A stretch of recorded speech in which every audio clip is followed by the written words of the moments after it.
Assalamualaikum warahmatullahi wabarakatuh.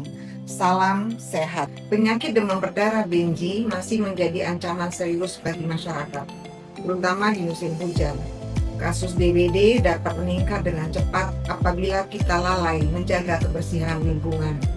Dalam perjalanan penanggulangan DBD, hasil kerja bersama telah mencapai sebuah tonggak keberhasilan, yaitu angka kematian akibat Dengue atau case fatality rate sudah mencapai kurang dari 1% sejak tahun 2008 dibanding saat awal dilaporkannya kasus DBD pada tahun 1968 sebesar 41,3%.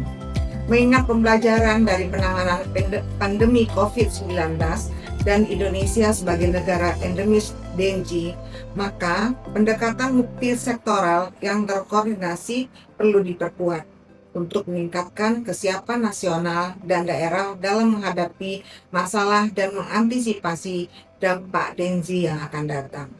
Dalam rangka menuju angka 0 kematian akibat Dengue di tahun 2030, selayaknya seluruh komponen bangsa dapat lebih memaknai nilai gotong royong dan bersama-sama melaksanakan upaya pencegahan dan penanggulangan Dengue.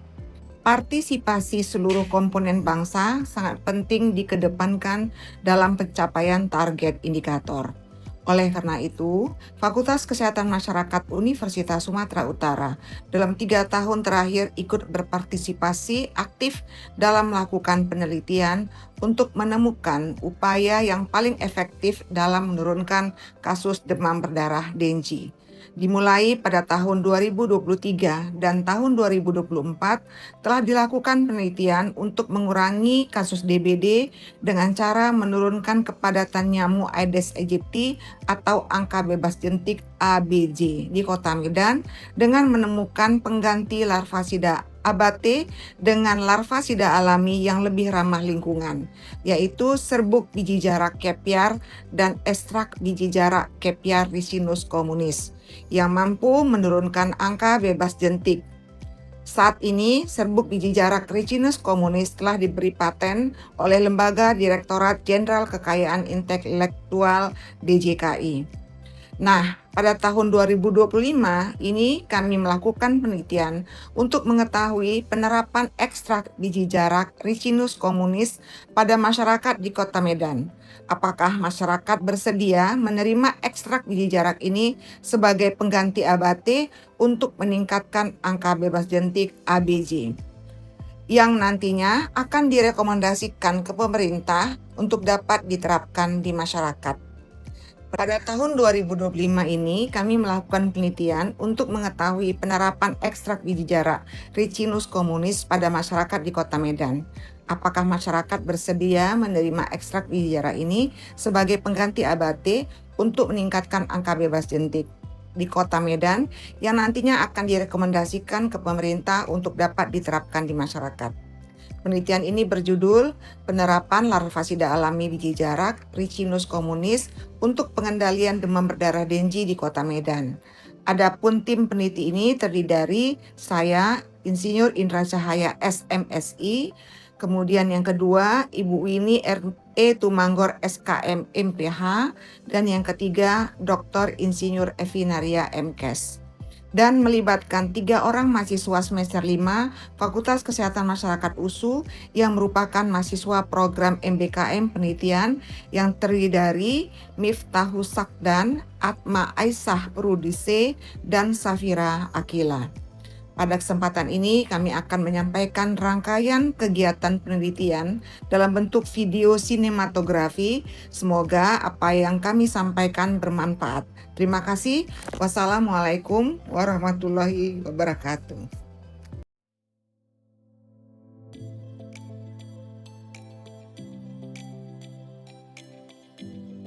Penelitian ini merupakan bagian dari skema riset Talenta Universitas Sumatera Utara yang berfokus pada pengembangan inovasi pengendalian penyakit demam berdarah Dengue melalui pemanfaatan larvasida alami biji jarak atau Ricinus communis L serta penerimaannya di masyarakat Kota Medan.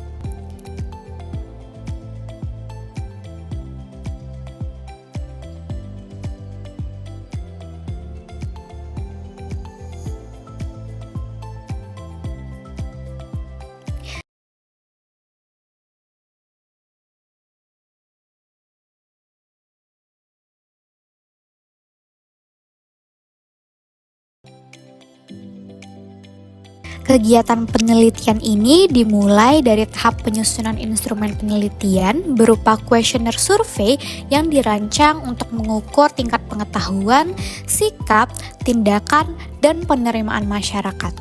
Kuesioner ini dibuat menggunakan platform Kobo Toolbox, sebuah aplikasi berbasis web yang memudahkan pengumpulan data lapangan secara digital, efisien, dan akurat.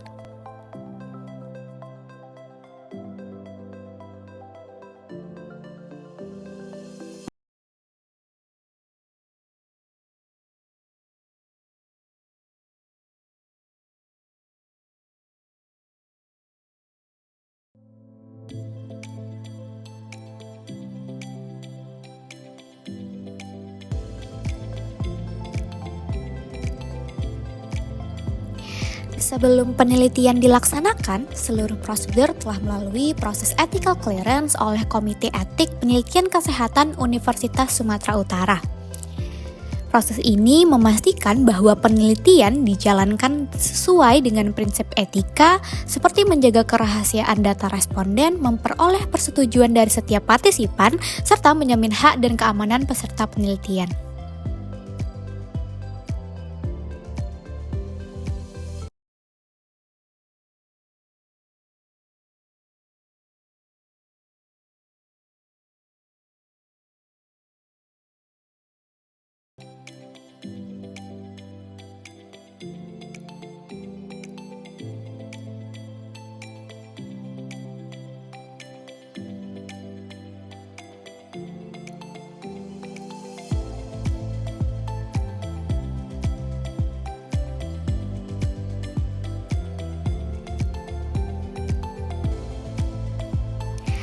Setelah instrumen selesai disusun, dilakukan uji validitas dan reliabilitas untuk memastikan setiap butir pertanyaan memiliki ketepatan dalam mengukur variabel yang diteliti serta menghasilkan data yang konsisten dan dapat dipercaya.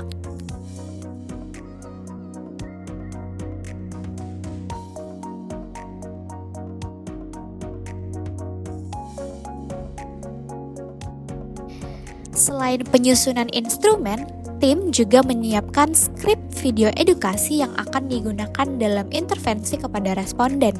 Proses pembuatan video ini dilakukan secara kolaboratif oleh mahasiswa dan dosen pembimbing.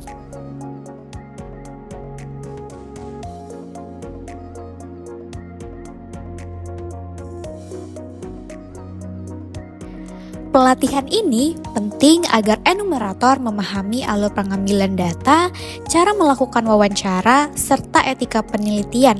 Enumerator juga harus memastikan bahwa setiap responden memahami maksud pertanyaan dengan baik.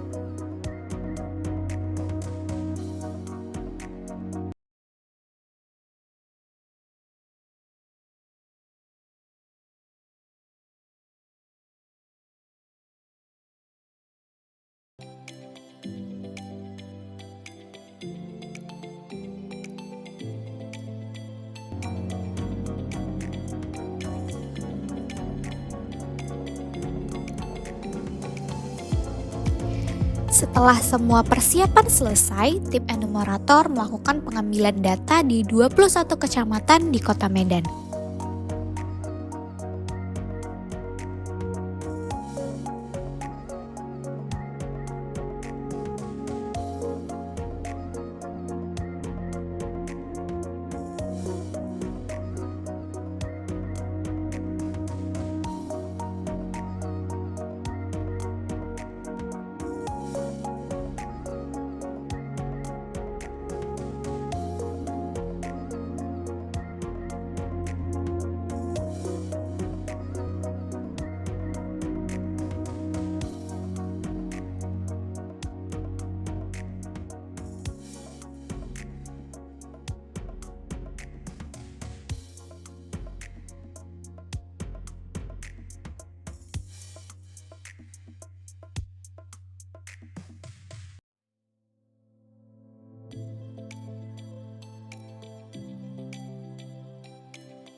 Tahukah Anda bahwa demam berdarah Dengue atau DBD adalah masalah yang masih terjadi di Indonesia? Kira-kira kenapa ya hal tersebut bisa terjadi? Dan bagaimana solusinya dalam menciptakan solusi yang berbahan alami? Yuk kita simak videonya. DBD adalah penyakit yang disebabkan oleh virus yang dibawa oleh nyamuk Aedes aegypti. Virus ini dapat menyebar ketika nyamuk menggigit orang yang terinfeksi lalu menggigit orang lain. Gejalanya bisa berupa demam tinggi, ruam merah, sakit kepala, serta nyeri otot dan sendi. Penyakit ini mudah ditemui di tempat-tempat umum, seperti pemukiman yang padat, sekolah, restoran, halte, bahkan di rumah sakit sekalipun. Untuk itu, penting bagi kita untuk mengetahui siklus hidup nyamuk dan cara mengendalikannya. Nyamuk Aedes aegypti memiliki 4 fase hidup. Yang pertama telur, yang kedua larva terdetik, yang ketiga pupa, dan yang terakhir adalah nyamuk dewasa. Nah, fase telur, larva, dan pupa adalah masa yang paling efektif untuk pengendalian karena tidak seperti nyamuk yang sudah bisa terbang, kita dapat gampang menemuinya di air yang tergenang. Fase pertama, telur.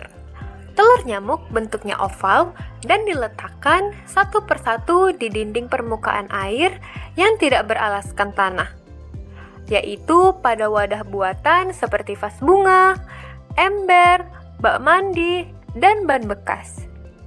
Dan uniknya, telur ini bisa bertahan kering hingga 6 bulan loh, dan akan baru menetas saat terkena air.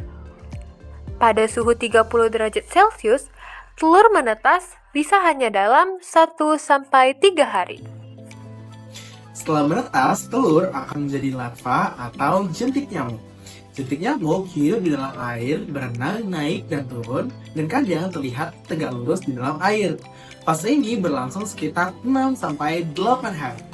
Nah, pada fase ini adalah momen yang paling efektif untuk melakukan pembersihan. Kenapa? Karena jentik nyamuk selalu hidup di bagian-bagian yang tergenang air, seperti ember, bak mandi, ban bekas, dan mudah terlihat. Oleh karena itu, kita dapat melakukan pengeringan, pengurasan, atau penggunaan larvasida alami untuk mengatasinya. Fase selanjutnya, pupa. Pupa biasanya berbentuk koma dan tampak tak bergerak di permukaan air. Dan mereka tidak makan, hanya menunggu berubah menjadi nyamuk dewasa. Dan fase ini membutuhkan waktu 1-2 hari. Terakhir, pupa akan berubah menjadi nyamuk dewasa. Kamu bisa perhatiin nih, nyamuk Aedes aegypti memiliki ciri khas dengan warna hitam dengan belang putih di tubuh dan juga kakinya. Anyway, kamu juga harus hati-hati. Kenapa? Karena nyamuk Aedes aegypti suka menggigit di pagi dan juga sore hari di dalam rumah seperti kolong tempat tidur dan juga gantungan baju. Nah, fun fact, nyamuk betina dewasa bisa menghasilkan lebih dari 100 butir telur. Nah, kalau seperti itu, gimana ya cara kita mengendalikan nyamuk penyebab DBD ini? Ada beberapa cara efektif yang dapat Anda lakukan. Yang pertama adalah fogging, yaitu pengasapan menggunakan insektisida pada kawasan DBD. Kedua cara ini sangatlah efektif, tapi asap yang dihasilkan merupakan asap yang berbahaya atau zat beracun bagi kesehatan kita sebagai manusia. Nah, daripada nunggu nyamuknya udah dewasa, yuk kita cegah dari masih jadi larva. Ada beberapa cara yang dapat Anda lakukan untuk mengendalikan nyamuk. Yang pertama dengan cara 3M, yakni menutup, menguras, dan mendaur ulang. Nah, selain itu, Anda bisa menggunakan larvasida. Larvasida merupakan zat atau bahan yang dapat membasmi larva nyamuk. Terdapat 2 jenis larvasida, yakni kimia dan juga alami.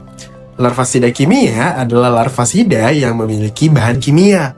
Larvasida kimia ini kurang baik bagi kesehatan manusia. Selanjutnya ada larvasida alami, yakni larvasida yang jauh lebih sehat karena penggunaan bahan yang alami. Contohnya adalah larvasida biji jarak atau Riccinus communis L.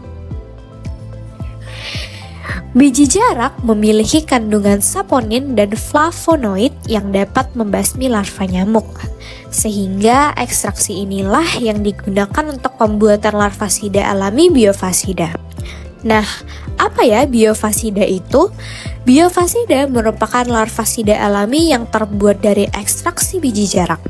Biofasida ini merupakan produk hasil penelitian dari Fakultas Kesehatan Masyarakat dan telah diuji untuk efektivitasnya. Biofasida memiliki beberapa keunggulan, yakni ramah lingkungan, mudah dan murah untuk didapatkan, serta mampu memperlambat kekebalan nyamuk itu sendiri. Nah, kira-kira gimana ya cara kita menggunakan biofasida? Pertama, kita ambil air dan kemudian diisikan ke dalam Ovitra. Kemudian kita mengambil 1 buah kapsul biofasida yang kemudian kita larutkan ke dalam air yang berada di dalam Ovitra. Nah, setelah ini kamu dapat melakukan pengadukan untuk mengaduk Ovitra. Kemudian, Ovitra diletakkan di sekitar wadah yang terisi air seperti bak mandi, ember, dan sebagainya. Dalam proses ini, kamu dapat menunggu untuk melihat apakah ada jentik-jentik nyamuk yang berada di sekitar Ovitra. Nah, itu dia tadi video mengenai DBD dan penanganannya. Semoga dapat diterapkan ya.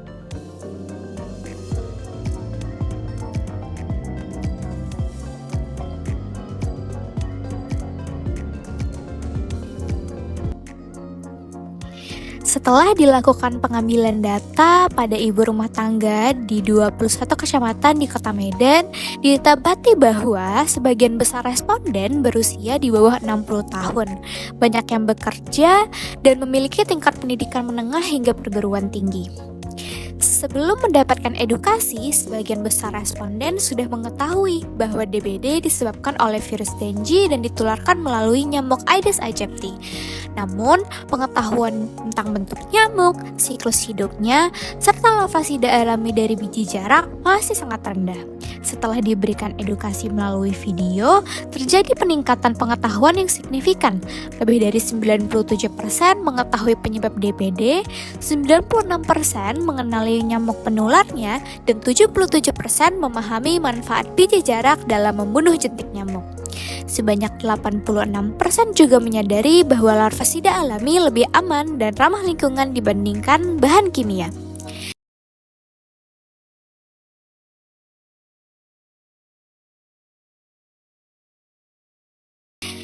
Dari sisi sikap, sebagian besar ibu rumah tangga telah memiliki pandangan positif terhadap pencegahan DBD.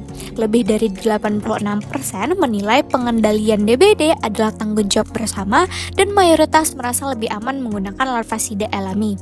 Setelah edukasi, sikap positif ini meningkat hingga 94 hingga 97%. Pada aspek tindakan, sebagian besar ibu rumah tangga telah rutin melakukan gerakan 3M atau menguras, menutup, dan mengubur barang bekas. Namun, penggunaan larvasida alami masih tergolong rendah, di mana hanya sekitar 14% yang sering menggunakannya. Secara keseluruhan, hasil ini menunjukkan bahwa edukasi berbasis video sangat efektif dalam meningkatkan pengetahuan, sikap, dan perilaku masyarakat terhadap penggunaan larvasida alami dari biji jarak. Dengan pemahaman yang baik dan tindakan nyata, masyarakat dapat berperan aktif dalam menurunkan kasus DBD di Kota Medan.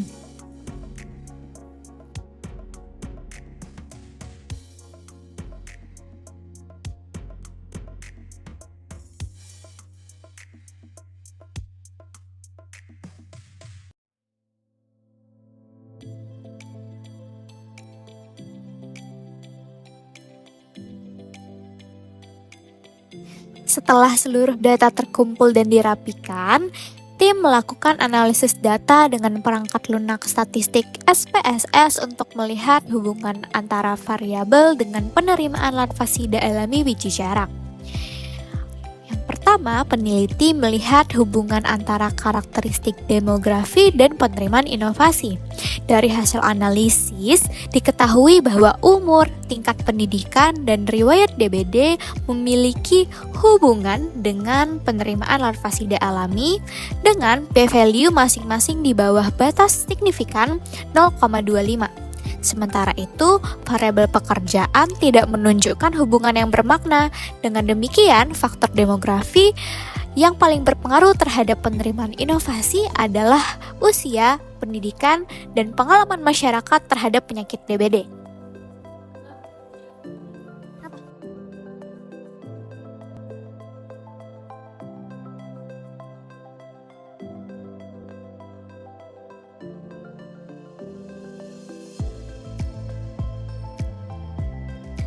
Selanjutnya, peneliti juga melihat hubungan antara pengetahuan ibu rumah tangga terkait DBD dan pencegahannya dengan penerimaan larvasida alami biji jarak. Sebelum diberikan edukasi melalui video, tingkat pengetahuan terbukti berhubungan secara signifikan dengan penerimaan inovasi larvasida alami biji jarak dengan p-value sebesar 0,001. Artinya, semakin baik pengetahuan seseorang tentang DBD dan larvasida alami, semakin tinggi pula tingkat penerimaannya terhadap inovasi tersebut. Setelah dilakukan edukasi melalui video, hubungan tersebut tetap signifikan dengan p-value sebesar 0,028. Hasil ini menunjukkan bahwa edukasi berperan penting dalam meningkatkan pemahaman dan penerimaan masyarakat terhadap inovasi larvasida alami dari biji jarak.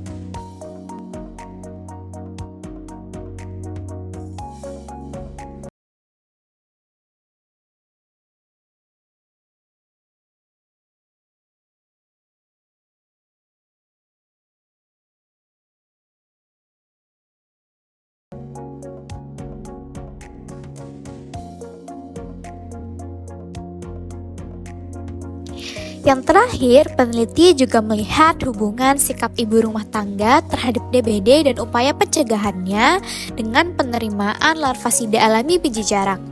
Baik sebelum maupun setelah edukasi video, sikap responden terbukti memiliki hubungan yang sangat bermakna dengan penerimaan inovasi larvasida alami dengan nilai p-value sebesar 0,0001 pada kedua pengukuran.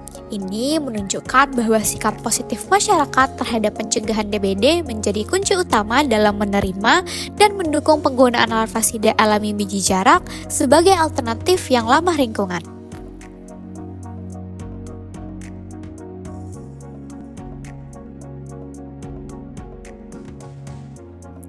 Untuk menemukan variabel yang paling berpengaruh terhadap penerimaan larvasida alami biji jarak pada ibu rumah tangga di Kota Medan, tim kembali melakukan analisis lanjutan dengan analisis multivariat menggunakan perangkat lunak statistik SPSS. Dari hasil analisis multivariat, ditemukan bahwa sikap terhadap DBD dan penanggulangannya memiliki pengaruh yang paling signifikan terhadap penerimaan larvasida alami dengan nilai p-value sebesar 0,0001 dengan odds ratio sebesar 38,8. Artinya, responden dengan sikap positif memiliki peluang hampir 39 kali lebih besar untuk menerima penggunaan larvasida alami dibandingkan dengan mereka yang bersikap negatif. Selain itu, pengetahuan tentang DBD dan larvasida alami juga berpengaruh signifikan dengan p-value 0,006 dengan odds ratio 2,4. Sementara itu, variabel usia, pendidikan, dan riwayat DBD tidak menunjukkan pengaruh yang bermakna secara statistik meskipun responden muda dan berpendidikan tinggi tampak lebih menerima inovasi ini.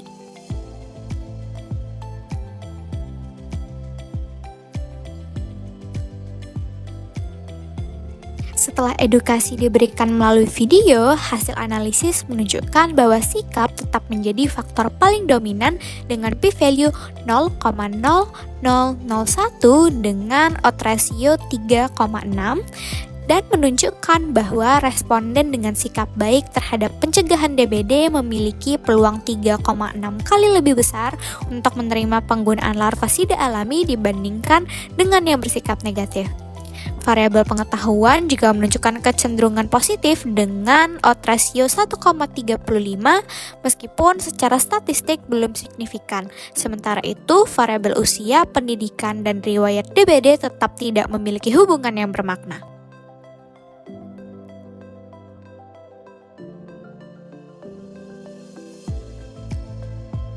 Dari hasil ini dapat disimpulkan bahwa sikap merupakan faktor kunci dalam meningkatkan penerimaan inovasi ramah lingkungan seperti larvasida alami biji jarak. Edukasi berbasis video terbukti efektif memperkuat sikap positif masyarakat meskipun pengaruh pengetahuan belum sebesar sebelumnya.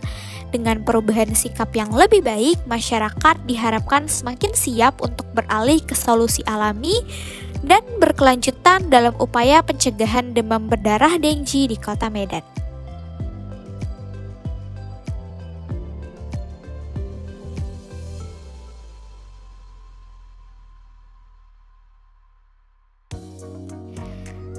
Setelah analisis dilakukan, tim menyusun laporan kemajuan dan membahas hasil sementara penelitian.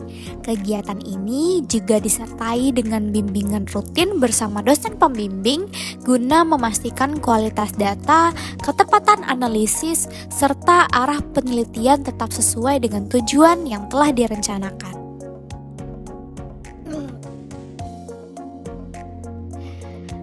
Tahap berikutnya adalah penulisan dan revisi laporan yang dilakukan secara berkelanjutan oleh mahasiswa dan dosen pembimbing.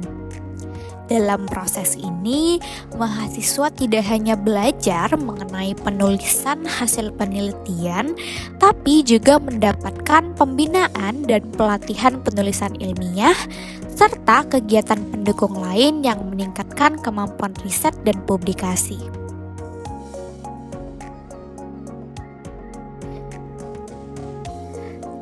Selain laporan kemajuan, tim juga menyiapkan artikel ilmiah serta melengkapi berbagai luaran wajib dan tambahan sesuai dengan rencana awal penelitian.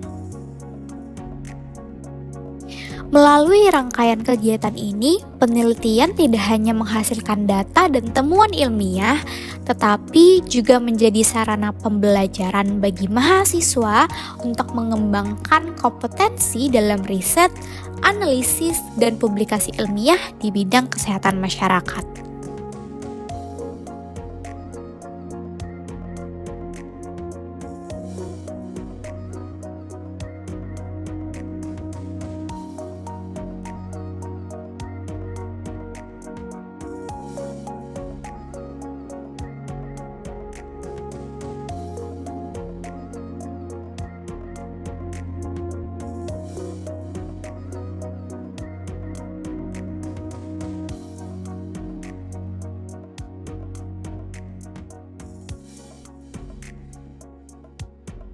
Terima kasih kepada berbagai pihak yang telah membantu terlaksananya penelitian ini, terutama kepada Rektor Universitas Sumatera Utara, Lembaga Penelitian Universitas Sumatera Utara, Dekan Fakultas Kesehatan Masyarakat Universitas Sumatera Utara, mahasiswa semester 5 Fakultas Kesehatan Masyarakat Universitas Sumatera Utara, masyarakat yang ikut berpartisipasi sebagai responden.